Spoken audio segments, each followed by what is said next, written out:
मैं मानता हूं कि पुलिस वाले करप्ट होते हैं, लेकिन क्या 10% अगर पुलिस वाले करप्ट हैं तो उन 10% की सजा आप 90% को दोगे?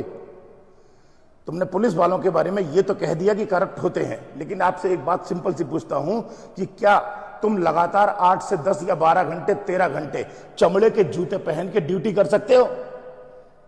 नहीं ना। चमड़े के जूते अगर तुम 2 घंटे पहनते हो तो पैर पसीज जाता है, चला नहीं जाता है। वो 8-8 10 घंटे चौराहे पे खड़े रहते हैं, चाहे धूप हो, चाहे गर्मी हो, चाहे बरसात हो। तुम अपनी 4 पहिया गाड़ी या 2 पहिया गाड़ी पे हॉर्न बजाते हो, एक पुलिस वाला खड़ा रहता है दिन भर टोपी लगा के और अपनी वर्दी पहन के पूरी पेट कसे हुए हैं, जूते पहने हुए चमड़े के। कभी सोचा होगा चौराहे पे कैसे खड़ा होता होगा वो? चाहे धूप पड़ रही हो, चाहे धुआं आ रहा हो, चाहे आग लग रही हो, चाहे कुछ भी हो रहा हो, चाहे बरसात हो रही हो, चाहे आंधी हो, चाहे तूफान है, वो खड़ा रहेगा। किसी के इमोशंस को समझने की कोशिश की है?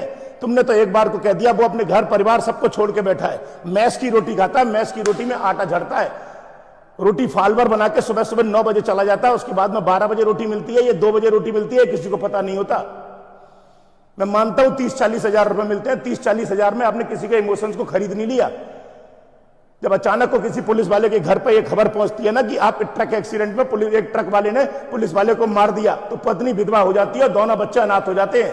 कभी इमोशन समझे उनके?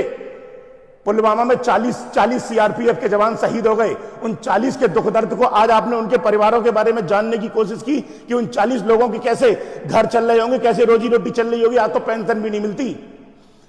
नक्सली हमले में छत्तीसगढ़ में 3 जवान शहीद हो गए, उन तीनों के बारे में दुख दर्द के बारे में सोचा है कि कैसे रहा होगा कोई अपने छोटे छोटे मासूम से बच्चे कैसे अपने पिता के बिना रहते होंगे? मैंने मान लिया कि आपने कह दिया कि वो करप्ट है, मैं कहता हूं कि 10% करप्ट है, लेकिन 10% की सजा 90% को क्यों?